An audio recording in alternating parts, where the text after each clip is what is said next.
अक्षता मूर्ति के वापस ब्रिटेन लौटते ही पीएम मोदी ने किया बड़ा फैसला। मोदी के ऐलान से पूरे ब्रिटेन में हड़कंप। ऋषि सुनक हुए हैरान। मोदी के फोन कॉल के बाद क्या ब्रिटेन से रद्द हो जाएगा Tata air India deal? Modi की धमकी के बाद थर थर कांप रहा ऋषि सुनक। G20 में भारत आने से पहले ऋषि सुनक ने किया बड़ा ऐलान। अब नहीं बचेगा ब्रिटेन में एक भी खालिस्तानी। ब्रिटेन से हो रही पाकिस्तानियों को खदेड़ने की तैयारी। अक्षता की विदाई के बाद पीएम मोदी ने घुमाया दामाद जी को फोन। ऋषि सुनक को पीएम मोदी की आखिरी चेतावनी।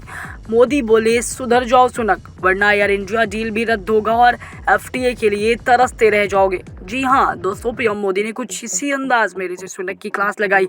हालांकि उन्होंने एग्जैक्टली ये क्या कहा है, वीडियो में जानेंगे आगे। आप सभी जानते हैं कि ऋषि सुनक को कई लोग भारतीय ट्विटर पर दामाद जी के नाम से पुकारते हैं, क्योंकि उनकी शादी भारत की बेटी अक्षता मूर्ति से हुई है। अक्षता ने अपने कार्यों से पूरी दुनिया में भारत का मान सम्मान बढ़ाया है, लेकिन उनके पति सुनक थोड़े शरारती बन गए थे, जिनकी क्लास पीएम मोदी ने लगाई। पीएम मोदी ने ऋषि सुनक को फोन घुमाया और पूछा कि आप तो भारतवंशी हैं, तो फिर आपके देश में भारत विरोधी गतिविधियां क्यों चल रही हैं? मोदी ने सुनक से पूछा कि आखिर विजय माल्या और नीरव मोदी जैसे घोटालेबाजों के लिए आप लंदन में रेड कारपेट क्यों बिछाए हुए? तो मोदी ने ऋषि सुनक को G20 सम्मेलन के दौरान सितंबर महीने में भारत आने को न्योता दिया, तो ऋषि सुनक भावुक हो गए और वे फोन पर ही लगभग टूट गए थे। ब्रिटेन के प्रधानमंत्री बनने के बाद ऋषि सुनक का भारत में यह पहला दौरा होगा। इसके पहले उनकी पत्नी अक्षता मूर्ति कई बार भारत आ चुकी और हाल ही में उनका राष्ट्रपति समारोह का एक वीडियो भी वायरल हुआ था, जिसमें उनकी सादगी की जमकर तारीफ हुई थी। लेकिन अब ब्रिटेन के प्रधानमंत्री ऋषि सुनक खुद भारत आ रहे हैं और यह उनके लिए एक बेहद भावुक पल होने वाला है, क्योंकि ऋषि सुनक के पूर्वजों की जड़ें विभाजन से पहले भारत के पंजाब प्रांत से जुड़ा हुआ है, जो आज पाकिस्तान का हिस्सा है। ऋषि सुनक अपने आप को प्राउड हिंदू भारतवंशी मानते हैं और आज भी उसी देश के प्रधानमंत्री बने हुए हैं जिस देश ने कई सालों तक भारत को गुलाम बनाए रखा था। अंग्रेजों के प्रधानमंत्री के तौर पर ऋषि सुनक का भव्य स्वागत करने के लिए पूरा भारत तैयार। जब मोदी ने ऋषि सुनक को G20 में आगे आने को आमंत्रण दिया, तो ऋषि सुनक ने कहा कि आज मुझे गर्व है कि भारत जैसे महान देश G20 का प्रेसिडेंट बन गया है। यह एक ऐतिहासिक क्षण है और पूरा ब्रिटेन भारत की G20 अध्यक्षता का समर्थन करता है। दोस्तों, आपको क्या लगता है कि भारत में ऋषि सुनक का भव्य स्वागत होना चाहिए या नहीं? आप अपनी राय कमेंट में बताइए। पीएम मोदी ने सुनक से आगे कहा कि ब्रिटेन में कुछ अपराधी तत्व खुलेआम कानून को अपने हाथ में ले रहे हैं, खास करके जब वहां तिरंगे का अपमान हुआ तो मुझसे रहा नहीं गया। लंदन में जो कुछ भी हुआ उससे मैं चिंतित हूं और इन घटनाओं के खिलाफ आपको सख्त एक्शन लेनी चाहिए। पीएम मोदी ने सुनक से कहा कि हम आपको रोज नए डील दे रहे हैं और आप एफटीए पर भी बात आगे बढ़ाने की कोशिश कर रहे हैं, लेकिन आपने तो हमारी ही लंका लगा दी। देखिए, यह एक तरफा संबंध नहीं चलने वाला। अगर आप हमसे अच्छे रिलेशन चाहते हैं तो आपको भी उस लायक बनना पड़ेगा। इसके जवाब में सुनक ने मोदी साहब को आश्वासन दिया कि भविष्य में ब्रिटेन में भारत के दूतावासों की सुरक्षा में कोई चूक नहीं होगी। उन्होंने आगे कहा कि लंदन में भारतीय उच्चायोग पर हुए हमले को कभी भी स्वीकार नहीं किया जा सकता। इस घटना से जो दुख भारत को हुआ है, वह दुख मुझे भी हुआ है और ऐसे कारनामे दोबारा कभी नहीं होंगे, इस बात की मैं गारंटी लेता हूँ। जानकर बताते हैं कि ब्रिटेन के अंदर कई पाकिस्तान समर्थित आतंकवादी भी छुपकर बैठे हुए हैं, जिसे ब्रिटेन से भगाने के लिए ऋषि सुनक काफी समय से प्रयास कर रहे थे, लेकिन अब उनसे इस मुहिम को एक जाबाज मंत्री ने मुमकिन कर दिखाया। भारतीय मूल के ब्रिटिश गृह मंत्री ब्रेवरमैन को ब्रिटेन का रॉबिन हुड माना जाता है। कई लोग बताते हैं कि ऋषि सुनक को प्रधानमंत्री बनाने के पीछे इस महिला का बड़ा योगदान था। इसी वजह से जब ऋषि सुनक ब्रिटेन के प्रधानमंत्री बने तो उन्होंने इस महिला को ब्रिटेन की गृह मंत्री का अहम पद सौंप दिया। गृह मंत्री बनते ही ब्रेवरमैन ने चीन और पाकिस्तान की नाक में दम कर दिया है। हंटर चलाते हुए ब्रेवरमैन ने चीन और पाकिस्तान के आपराधिक तत्वों को ब्रिटेन से बाहर करने की कसम खाई हुई। हाल ही में उन्होंने पाकिस्तानी ग्रोमिंग पर हमला बोला था और कहा था कि पाकिस्तानी लोग ब्रिटेन में आकर इंग्लिश लड़कियों का यौन शोषण करते हैं। उसके बाद वे विवादों में गिर गई थी। ब्रेवरमैन के इस बयान के बाद नवाज शरीफ भी कटघरे में आ गए थे और पिछले कई सालों से पाकिस्तान में घोटाला करने के बाद लंदन में छुपे बैठे।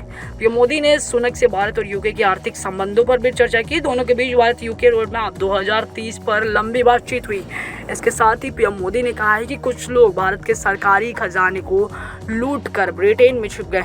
ये लोग भारत का नमक खाकर भारत के साथ दगाबाजी करते हुए लंदन भाग गए। ऐसे अपराधियों के जल्द से जल्द प्रत्यर्पित करें। इन सभी अपराधियों को भारत भेजने की प्रोसेस तेज की जाए ताकि उन्हें भारत के कानून के हिसाब से सजा दी जा सके। पिछले कुछ दिनों से ब्रिटेन की मीडिया में मोदी को एंग्री मैन दिखाया गया है।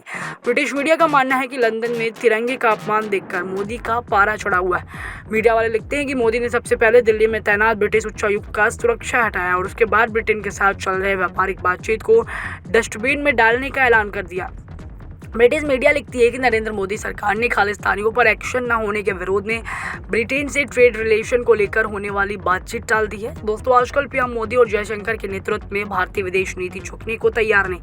पीएम मोदी का बंदूक हमेशा लोड रहता है। जो विदेश भारत के खिलाफ किसी भी साजिश में शामिल पाए जाते हैं, उसके खिलाफ भारत की तरफ से अंधाधुंध फायरिंग की जाती है। उसके बाद भी कभी भूल कर भी भारत के खिलाफ बदसलूकी करने की हिम्मत नहीं कर पाते।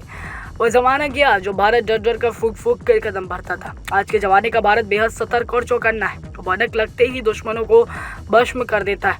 उदाहरण के तौर पर आप पाकिस्तान का हालत देख सकते हैं। आजकल वहाँ जो भौकाल मचा है, उसे देखने के बाद कोई विदेश पाकिस्तान से हाथ मिलाना तो छोड़िए, उसकी तरफ देखने से भी डरते हैं। पाकिस्तान के लोग हर पल भारत से सामने के लिए बेकाबू हो रहे हैं।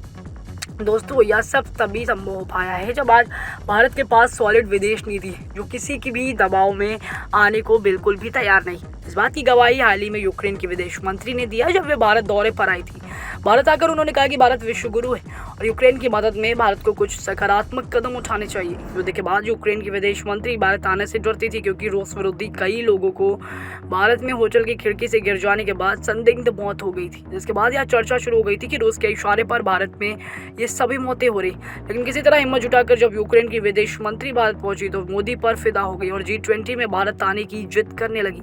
अब इस वक्त हमारा भारत धर्म संकट में पड़ गया है, क्योंकि अगर भारत यूक्रेन के किसी भी प्रतिनिधि को G20 में बुलाता है, तो ऐसे में पुतिन G20 में शामिल ना होने का फैसला कर सकते हैं, जो भारत के लिए अच्छा नहीं होगा। हाल ही में युगांडा में विदेश मंत्री एस जयशंकर ने कहा कि आज भारत उन देशों के दबाव में नहीं आएगा जो हमें बताते हैं कि हमें अपना तेल कहां से खरीदना चाहिए। भारत में पहले भी कई मौके पर चेतावनी दी है कि तेल पर भाषण देने वाले देश या तो अपना मुंह बंद रखें या फिर भारत को सस्ता तेल मुहैया कराएं। आज सस्ता तेल प्राप्त करना भारत की जरूरत बन गई और जो भी देश भारत के रास्ते में बाधा बनकर खड़े होंगे, भारत उनके तेल निकाल देगा।